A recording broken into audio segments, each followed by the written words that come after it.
म्हणजे यार राज्याच्या मुख्यमंत्र्यांनी मान्य केलंय हे कारखानदार चोर आहेत, हे काटामारी करतात, परंतु त्याच्यावर कुठली कारवाई होत नाही. आम्ही एखादा रस्ता रोको केला, आमच्या घामासाठी केला तर शेतकरी गुन्हे दाखल होतात. नंतर कार्यकर्त्यांनी तिथून आणणं करणं बघणं हे त्यांची एकदम नाजूक परिस्थिती झालेली आहे. त्यामुळं आम्ही शेतकऱ्यांच्या तरुण मुलांना, शेतकरी बांधवांना आम्ही आवाहन करतो की उद्या वाकरीमध्ये मोठ्या प्रमाणात रस्ता रोको घेतलेला आहे आणि त्या रस्ता रोकोमध्ये ह्या ऊस आंदोलनाचा योग्य तो निर्णय घेतला जाईल आणि इथून पुढचं आंदोलन हे उग्र पद्धतीनं होत झालं हे कारखानदारांनी लक्षात ठेवा. जर तुम्ही आज उद्या जर आमची मागणी किंवा आमच्या बैठकीला नाही बसला तर परवाच्यापासून एकही कारखान्याचं टायर चालू झालं नाही. परवाच्यापासून ह्या पंढरपूर तालुक्यात शेतकरी आपाप ज्या त्या भागामध्ये कारखान्यात जाऊन गावाने उडी मारतील आणि तिथं जर शेत झालं तर हे सगळे कारखानदार जबाबदार, सरकार जबाबदार आहे. कारण इकडे कारखान्यात पैसे आणायचे आणि इकडे आणून वाटायचं. त्यासाठी उद्या जिल्हा परिषद असेल, पंचायत समिती असेल, शेतकऱ्यांनी उपसून उठलं पाहिजे. मला दर पाहिजे, कारण जिल्हा परिषद पंचायत समिती जेवढी किंवा ग्रामीण भाग येतो तेवढं आम्हाला दर पाहिजे. आम्हाला दर देत असला तर आमच्या दारात यायचं नाही तर तो आमच्या दारात यायचं नाही. कारण 1% रेकोरी मारले तर 400 रुपये कारखानदाराला मिळतात आणि 3 टनांनी काटा मारला तर एका टनाचं उत्पन्न 5,000 रुपये, म्हणजे एका खेपाला 15,000 रुपये. आणि रेकोरीचं बघितलं तर म्हणजे जवळजवळ 20 ते 25,000 रुपये एका खेपाला कारखानदार लुटतात. त्यामुळे शेतकरी आज आत्महत्या करायची वेळ ह्या सरकारमुळे शेतकऱ्यावर आली. आता तरी शेतकरी आज ही सरकारला येईल का? अजूनही किती जीव घेणार आहे ही सरकार? कारण उद्याच्या रस्ता रोकोच्या माध्यमातून जर ह्यांनी दखल नाही घेतली तर उद्या संध्याकाळपासून ह्या तालुक्यामध्ये एक ट्रॅक्टरचं टायर फिरणार नाही. आणि जो एखादा वरला कारखानदाराचा बगल बच्चा जर काय करतो म्हणून आला तर त्या ट्रॅक्टर पेट्रोल राहणार नाही. सोलापूर जिल्ह्यातला उपरी असेल किंवा वरला बाळवणे गाव असेल, त्याचा ऊस जेरंडेश्वरला गेला किंवा सदगूरला गेला, त्या ऊसाची रेकोरी 12% लागते. आणि त्याच्या दुसऱ्या भावाचे ऊस विठ्ठलला किंवा चंद्रभागा किंवा सीतारामला गेला किंवा विठ्ठलला गेला, त्याची रेकोरी 10 लागते. नमस्कार, प्रभात न्यूजमध्ये स्वागत आहे. आपण बघितलं आंदोलनाचा 3रा दिवस आहे आणि त्या ठिकाणी समाधानदादा फाटे शेतकरी नेते आहेत, त्यांचं सुद्धा मनोगत ऐकलं. परंतु या ठिकाणी शेकडो शेतकरी उपस्थित आहेत. त्यांची नेमकी मतं काय आहेत, कशासाठी हे आंदोलन उभा केलेलं आहे, त्याचा फायदा शेतकऱ्यांना काय होणार आहेत. आपल्यासोबत दीपकदादा भोसलेत. दादा, खरं तर हे आंदोलन अतिशय तीव्रतेच्या मार्गाने चाललेलं आहे. 3रा दिवस आहे, इंटिमेशन देत आहे तुम्ही, तीव्रतेचं भाषण करताय आणि शेतकऱ्यांना जनजागृती करायचा प्रयत्न करताय. काय चाललंय आंदोलनात? एकंदरीत जर सोलापूर जिल्ह्याचा इतिहास बघितला तर हा आपला सोलापूर जिल्हा खरीपाचा जिल्हा होता. परंतु स्वर्गीय यशवंतराव चव्हाण साहेब असतील, स्वर्गीय वसंतदादा पाटील असतील, त्यांनी ह्या उजनी धरणाची निर्मिती केली म्हणून आज महाराष्ट्रामध्ये 1 नंबर कारखानदार ह्या सोलापूर जिल्ह्यामध्ये आहे. ऊसाचं उत्पादन सोलापूर जिल्ह्यामध्ये महाराष्ट्रात 1 नंबर आहे. परंतु उत्पादन एवढं मोठं प्रमाण असतानासुद्धा दराबाबतीत मराठवाडा असेल, विदर्भापेक्षा सुद्धा आम्ही कमी घेतो आहे. दुसऱ्या बाजूला सांगली असेल, सातारा असेल, कोल्हापूर, पुणे जिल्ह्यामध्ये तिथं आज जवळजवळ स्पर्धा लागली ते. हो, कोण म्हणतो 3500, कोण म्हणतो 3600, कोण म्हणतो 3700. परंतु सोलापूर जिल्ह्यामध्ये 2700-2800वर कोण जायला तयार नाही. बरं, आता आपली रेकोरी कमी लागते असं म्हणलं तर सोलापूर जिल्ह्यातला उपरी असेल किंवा वरला बाळवणे गाव असेल, त्याचा ऊस जेरंडेश्वरला गेला किंवा सदगूरला गेला, त्या ऊसाची रेकोरी 12% लागते. आणि त्याच्या दुसऱ्या भावाचे ऊस विठ्ठलला किंवा चंद्रभागा किंवा सीतारामला गेला किंवा विठ्ठलला गेला, त्याची रेकोरी 10 लागते. म्हणजे याचं गोड बंगाल काय आहे? म्हणजे काय झालं आहे की ह्या सोलापूर जिल्ह्यामध्ये शेतकऱ्याची एकी नसल्यामुळं हा सगळ्या गोष्टीचा फायदा कारखानदारांनी घेतलेला आहे. खरं तर तुम्ही आता जे मला शेतकऱ्यांची एकी नाही आणि रिकव्हरीबद्दल तुम्ही तीव्रतेने बोलताय, हे कारखानदार मुद्दाम करतात का? याकडे सरकारचं दुर्लक्ष आहे का?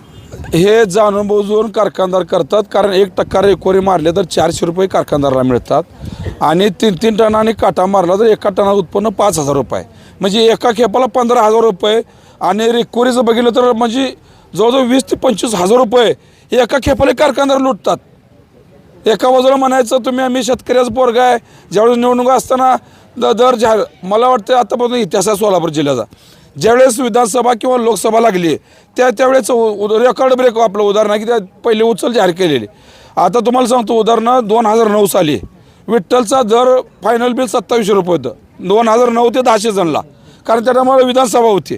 आज सांगा 9 ते आज 26 चालू झालं आहे, आता 25 संपलं आहे. म्हणजे 15-16 वर्षामध्ये उत्पादन खर्च किती होता पाठीमागचा, आता किती झाला आहे?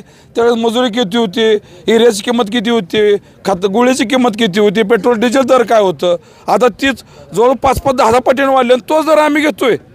म्हणजे सांगली कोल्हापूर जिल्ह्यापेक्षा माझ्या शेतकऱ्याला 700-800 रुपये 1000 रुपये कमी कशासाठी का आम्ही घ्यायचं. तर आंदोलन करून करून ह्या कारखानदारांनी आमचे शेतकरी पोरं 1000 पोरं गुन्हे दाखल केलेले आहेत. आज 40-50 गुन्हे आहेत माझ्या शेतकऱ्या पोरं. म्हणून आम्ही लोकशाही मार्गाने आज आंदोलन या ठिकाणी उपोषण चालू केलेलं आहे.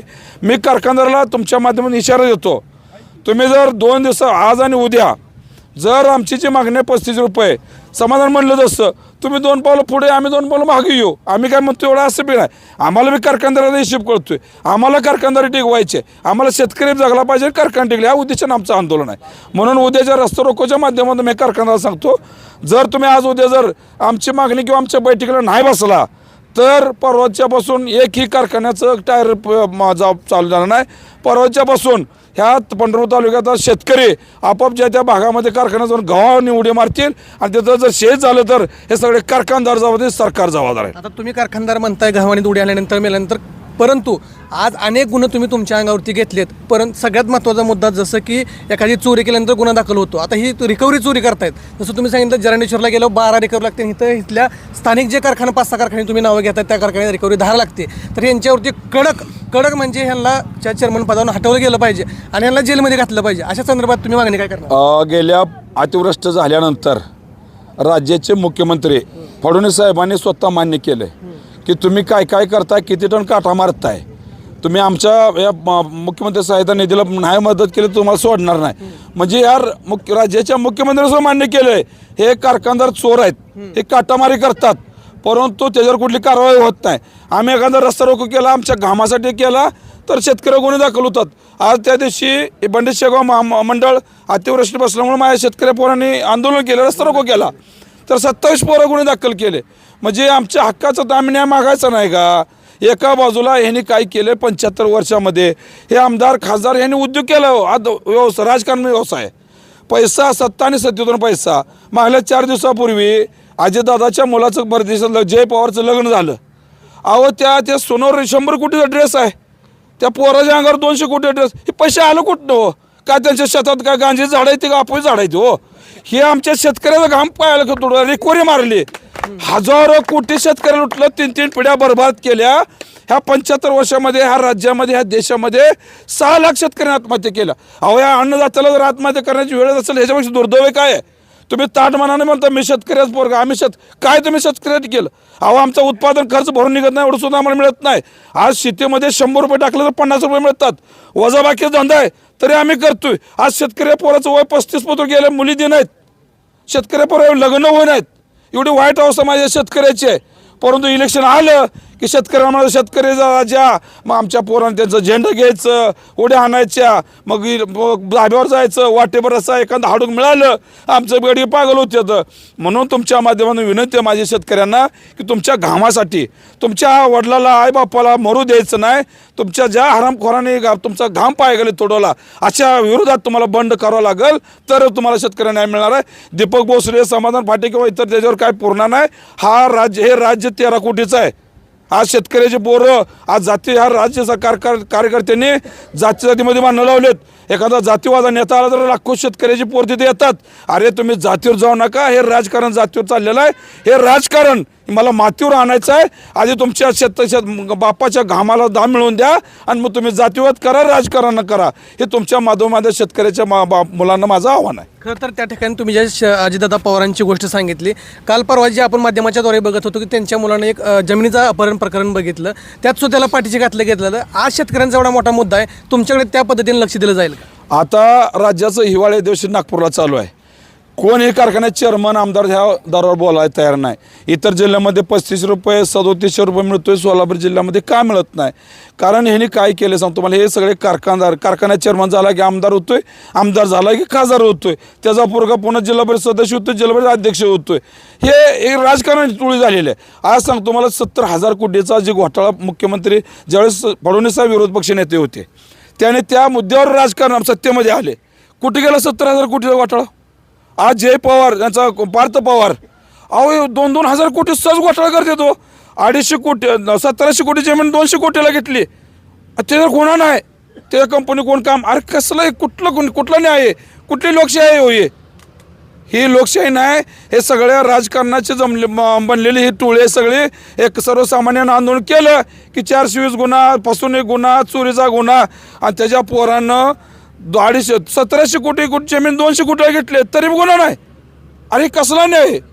खरं तर हे सगळं बघायला गेल्यानंतर तुम्ही अनेक आंदोलन ह्या ठिकाणी रस्त्यावरती ट्रॅक्टर थांबवून टायरं फोडून आंदोलन केली होती. आता सध्या लोकशाही पद्धतीचा तुम्ही वारंवार उल्लेख करताय आणि लोकशाही पद्धतीने आम्ही जाणार आहोत असं सुद्धा सांगताय. पुढची भूमिका काय असणार आहे तुमची? आता आंदोलनाचा 3रा दिवस आहे. समाधान असतील, राहुल पवार असतील, आमचे शेलार मामा बाळासाहेब जगदाळे असतील, गणेश लांबकाने असतील, आता यांच्या एकदम प्रकृती खालवली आहेत. आज त्यांची शुगर 40-50च्या खाली आलेली आहे. म्हणून आम्ही उद्या रस्ता रोको ठेवलेला आहे. माझे ह्या तालुक्यातील पंढरपूरच्या सर्व शेतकऱ्याच्या पोरांना आव्हान आहे, उद्या तुम्ही सकाळी 9 वाजता सगळं कामधंदा बाजूला ठेवून उद्या पालखी तळापाशी हजर राहा. कारण उद्याच्या रस्ता रोकोच्या माध्यमातून जर ह्यांनी दखल नाही घेतली तर उद्या संध्याकाळपासून ह्या तालुक्यामध्ये एक ट्रॅक्टरचं टायर फिरणार नाही. आणि जो एखादा वारला कारखानदाराचा बगल बच्चा जर काय करतो म्हणून आला तर त्या ट्रॅक्टर पेटविषयी राहणार नाही. कारण आमच्यावर गुन्हा आता काय आज 16 केसाचं वजन असतंय. आम्हाला काय सवय लागलेली आहे 50-50 गुन्हे घ्यायचं. आम्ही कोर्टात 15-15 दिवस आम्हाला काय नाही. आम्ही अन्नदात्यासाठी या शेतकऱ्यासाठी उद्या न्याय मिळवून द्यायची आम्ही गप असणार. आमचं उद्याचं आंदोलन तीव्र असणार आहे आणि वाटलं सर आम्ही कारखानदाराच्या चेअरमनच्या गाडीसुद्धा मागं पुढं पाहणार नाही. या ठिकाणी आपण बघितलं अनेक शेतकरी आहेत. काय वाटतं एकंदरीत ही आंदोलन चालू आहे आणि आंदोलनाच्या ठिकाणी काय वाटतंय तुमचं असू द्या. नाही शेतकरी म्हणून बोला, दर मिळाला पाहिजे का? दर मिळालाच पाहिजे. ही देत नाही ती, ह्यांना 3,500 सुद्धा नरड्याला आलंय. इलेक्शन त्यावेळेस दिली, परंतु इलेक्शनचा आता विषय बाजूला ठेवा.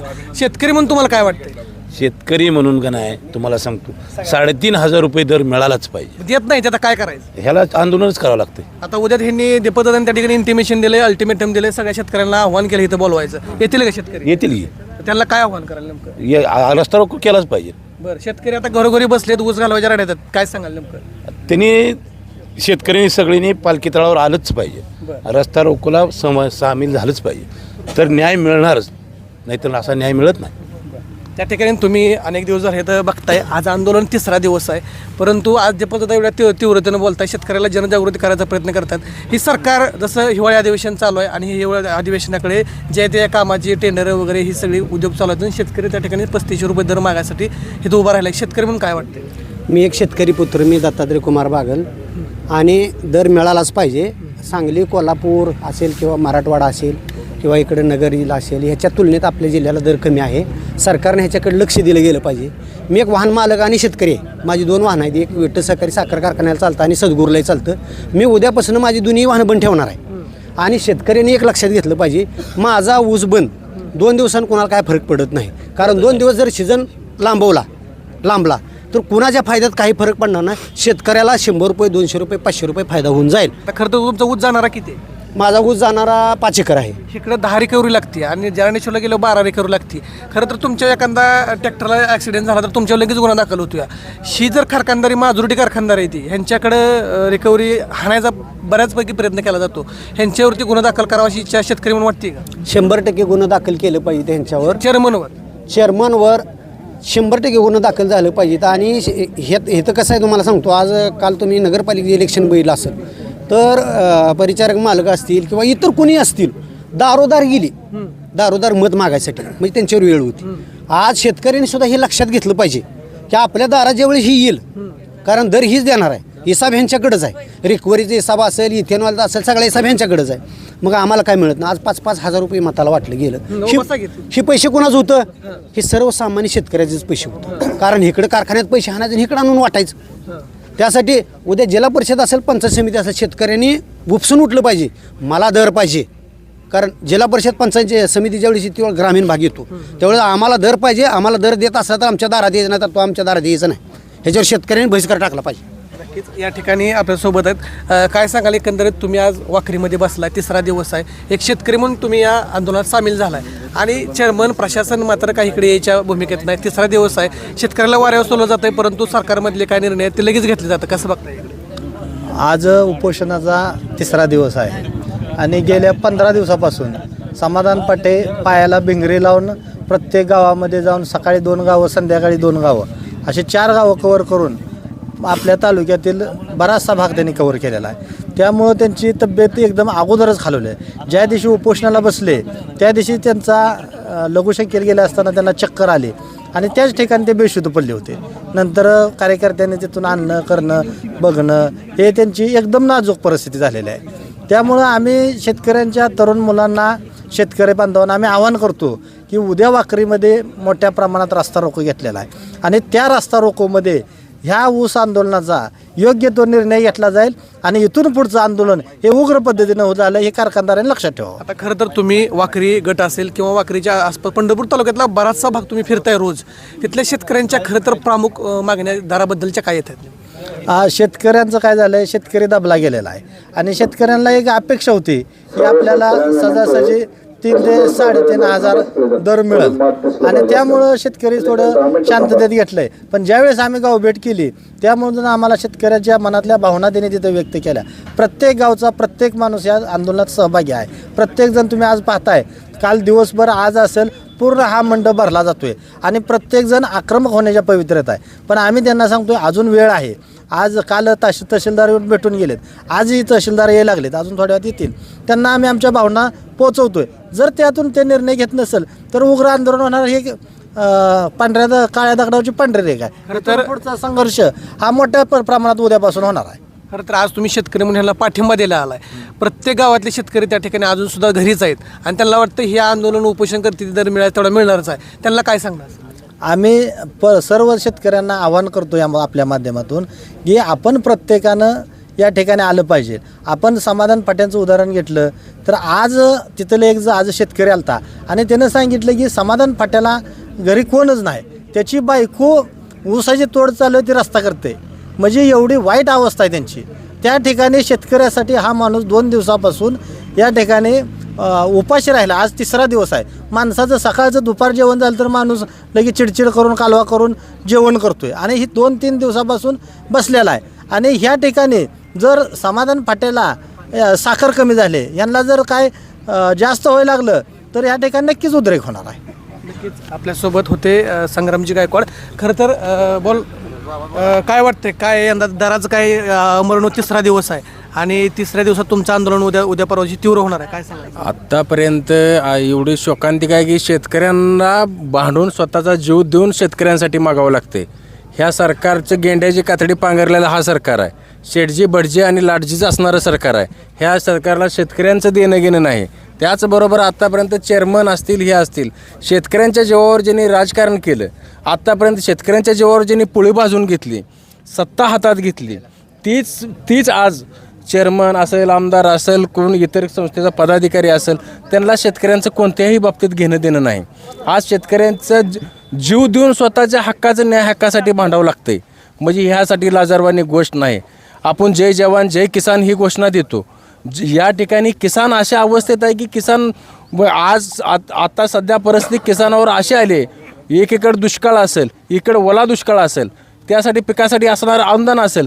आतापर्यंत शेतकऱ्यांना काय 50% शेतकऱ्यांना झालेलं नुकसान, ह्या पुरात झालेलं असेल नुकसान असेल, प्रत्येक ठिकाणी शेतकऱ्यांचा जीव जायची वेळ आत्तापर्यंत आलेली आहे. तरी हे सरकार गेंड्याचं कातडी पांघरलेलं सरकार आहे. त्या सरकारला ह्या शेतकऱ्यांचं काहीही घेणं देणं नाही. एवढी लाज वाटावं पाहिजे शेतकऱ्यांना, सरकारला, की शेतकरी जीव द्यायची वेळ आली. शेतकऱ्याला कर्जमाफी नाही, शेतकऱ्यांच्या शाळेच्या पोरांच्या फी वाचून शेतकऱ्यांचं आत्महत्या प्रमाण वाढले, मुलाचं प्रमाण वाढले. एवढं शिक्षणाची क्वालिटी असूनही शिक्षकाला शेतकऱ्याला फी द्यायला पैसे नाहीत. त्यामुळे शेतकरी आज आत्महत्या करायची वेळ ह्या सरकारमुळे शेतकऱ्यावर आले. आता तरी शेतकरी ही सरकारला येईल का? अजूनही किती जीव घेणार आहे ही सरकार? त्यावेळी शेतकऱ्यांचा जीव किती घेणार आहे सरकार? त्यावेळी सरकारला जाग येईल का? शेतकऱ्यांचा जीव जायची वाट बघते का सरकार? हा सरकारला प्रश्न विचारायसारखा शेतकऱ्यांतून प्रश्न आहे.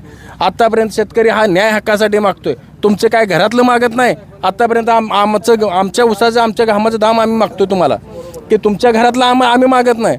आम्ही जे पिकवलं आहे, आम्ही रात्र दिवस करून आज कष्ट करून ही केलं आहे. आज आमच्यासारख्या तावशी गावातला एक मी सरपंच आहे. तावशी गावच्या कालच एका ठिकाणी मोटर चालू करायला गेलेलं आमचं बंडगर माणूस आहे. अहोरात्र ती कष्ट करणार गरीब कुटुंब आहे. काल मोटर चालू करताना त्याला करंट बसून अटॅक घेऊन पाणी भरून ऊस घालण्यासाठी रात्र दिवस घेऊन काल 30 वर्षाचं पोरगं काल आत्महत्या झाली, मेलं ती. त्या शेतकऱ्यांचं पीक जगवण्यासाठी. तरी बी शेतकऱ्याची ह्याला जाग येणार आहे सरकारला. अजून किती मडी पडल्यावर शेतकऱ्याला जाग येणार आहे आणि आमच्या ऊसाला दर देणार आहे. आतापर्यंत या 1 ते 2 दिवसात जर नाही दर दिलं तर शेतकरी कारखानदार असेल किंवा सरकार असेल ह्यांना एकच सांगणं आहे की आमचं आतापर्यंत जे झालं आता इथून 1-2 दिवसात जर हा निर्णय नाही म्हटला, तोडगा नाही निघाला तर शेतकरी हा रस्त्यावर उतरल्याशिवाय राहणार नाही व तुम्हाला रस्त्यावर फिरू कधीच देणार नाही एवढंच सांगतो या ठिकाणी.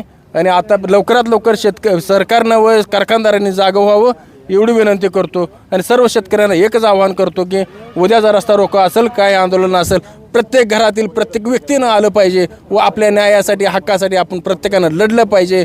आज हे आंदोलन आपल्या स्वतःसाठी आहे, प्रत्येकासाठी. समाधान फाटे एकटे आंदोलनाला बसलेत म्हणून त्यांच्या एकट्याचा उचल दर मिळणार नाही.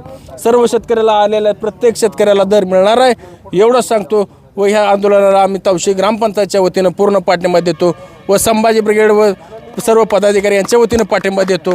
आणि उद्या या आंदोलनात आम्ही सर्वजण सामील आहोत एवढंच आश्वासन देतो.